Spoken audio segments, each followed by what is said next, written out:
Leo con Mariana Zavala. ¿Qué tal, Mariana? ¿Cómo te va? Hola Daniel, muy bien. ¿Y tú? Bien, confieso que es uno de los espacios ahí que espero todas las semanas. Muchas gracias, yo lo disfruto mucho también. Probablemente en lugar de agua podríamos un pocillito de café, para Sí, darle, no viste vendría que mal. la lectura con un cafecito, Un cafecito, un tecito si un es un tecito domingo. también, exacto, el después del almuerzo tal vez.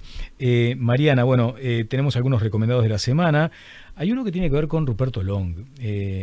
A quienes lo conocemos, hay una faceta del político, también del ejecutivo del LATU, y en algún momento hemos accedido a la obra literaria de Ruperto Long, con una dimensión, no sé si puedo describirlo en esos términos, una dimensión creciente. Sí, una dimensión creciente. Podemos decir que es un autor internacional, claramente. A veces nosotros no damos cuenta de su dimensión, pero Ruperto Long, desde que en 2016... Por eso de que vive acá a la vuelta, ¿viste? Vive acá a la vuelta, es accesible para todos, lo vemos en otras facetas, pero en 2016 sacó una novela que se llama La niña que miraba los trenes partir, y además de convertirse inmediatamente en un bestseller en Uruguay, trascendió fronteras, entró a Europa a través de España y después se convirtió en los más vendidos en Italia. Hace que hoy, con otra novela que hizo, esté haciendo una gira por Europa hasta hace poquitos días. De verdad se transformó en un referente de lo que podríamos llamar ese tipo de narrativa que es como la historia novelada, ¿no? La historia parte novelada. casi siempre o sea, parte de hechos que sucedieron, sí, pero les da esa connotación de novela. Exacto. Tal es el caso de este libro que tenemos hoy para recomendar, y se trata de una novela sobre los años oscuros. ¿Cuál sería como el título principal para describir el ataque final? El ataque final es puntualmente es la trama detrás de la muerte de Cecilia Fontana de Heber. Muchos lo recordarán, es el famoso caso no resuelto de los vinos envenenados, que se supone que por error terminaron matando a la mamá del actual ministro del Interior. En los años 75. Sabemos que en Uruguay en aquel momento había los años oscuros, como le llamamos, ¿no? Era una sucesión de episodios violentos en medio de la dictadura. Cada día era peor que otro.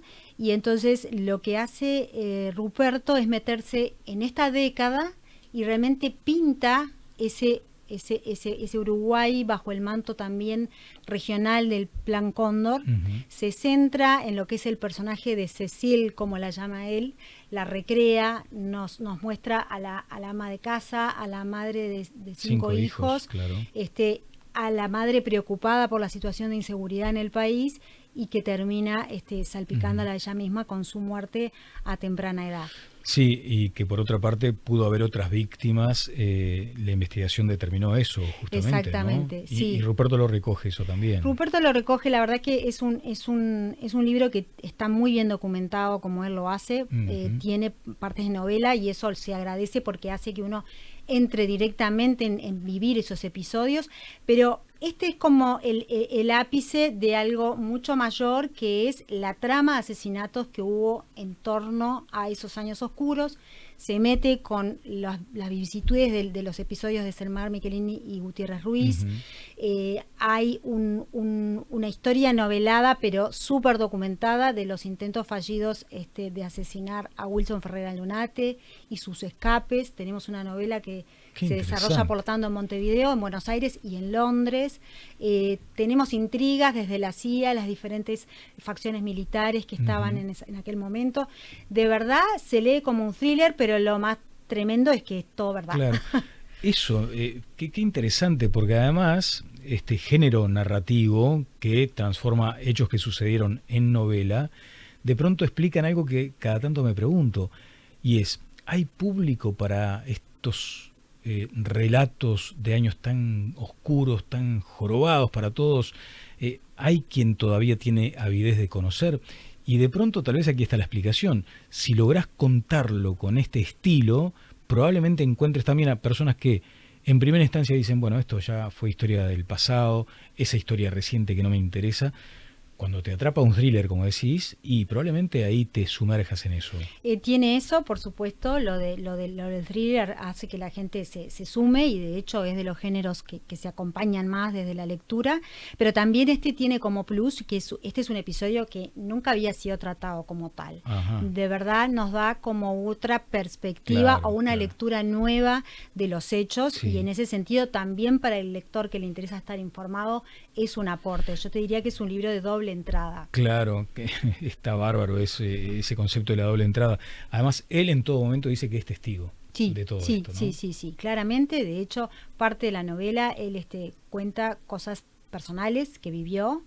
La novela se acompaña además de fotografías que son testimonios de aquella época, algunas inéditas, y parte de ellas son del archivo de Ruperto Long también. El ataque final de Ruperto Long es uno de los recomendados en este Leo de Mariana Zavala. Y después nos vamos, si te parece, Mariana, al El ajolote de Althusser, de Mayra Nebril. Presentanos primero a Mayra Nebril. Sí, Mayra Nebril es una autora joven, o relativamente joven, uruguaya, es una psicóloga, y en 2019 ganó el premio de narrativa Lucich por este libro, y a raíz de eso se inserta en el menú de publicaciones de la editorial Estuario, que me detengo un minuto. Claro. Es una editorial independiente que es muy importante tener en el radar.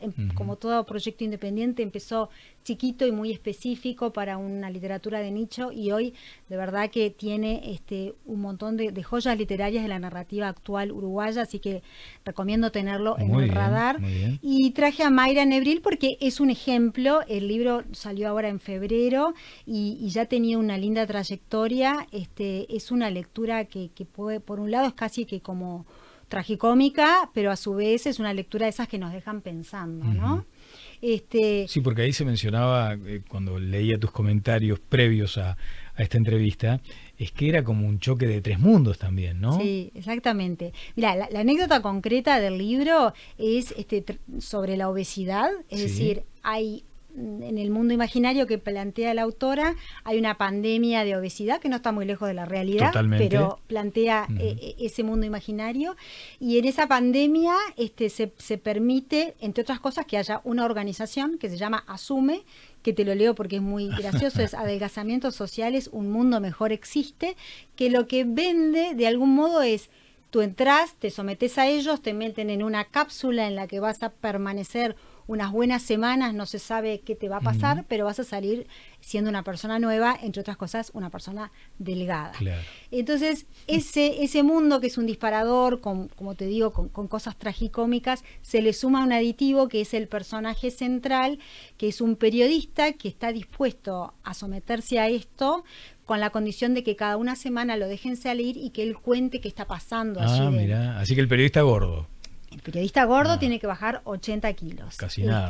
Este es un cruce con muchas, digamos, intersecciones entre la literatura y la realidad. Sí. La autora, a medida que va contando todo eso, cada tanto interrumpe para contar cómo piensa terminar la novela, por ejemplo.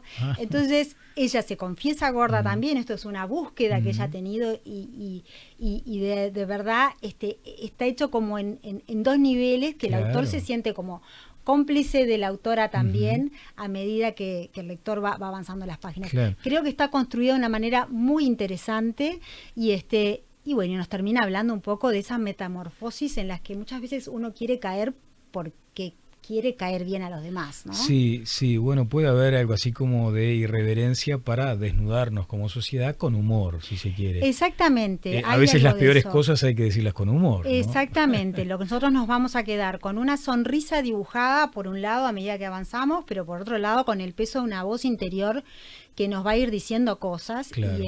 Y hay una serie de guiños que el lector más avesado va a querer probablemente interconectarse con otros autores, con que hablan de esta metamorfosis, como Cortázar o como Kafka, que están insinuados en el libro, y tiene eso que a mí personalmente me encanta, que es cuando los libros nos conectan con otros libros, ¿no? Claro, y por lo que me comentabas previamente también se da esa cuestión de cómo se amalgaman en nuestras vidas los avances tecnológicos con la necesidad de reivindicar aquello humano que también tenemos que defender. Sí, y en el medio el ser humano viendo dónde va y para dónde va. Acá hay como una crítica velada también al marketing, a la ciencia moderna que parece poderlo todo, pero sí, que a veces te llevan, viste, como de la nariz. Pero a veces, claro, nos seduce mucho, pero por otro lado, en definitiva acá es en qué quedé yo y si sigo siendo el mismo luego de esa transformación y ver si tenía sentido después de todo, ¿no? Bien, El ajolote de Althusser es uno de los libros que vamos a regalar en esta instancia,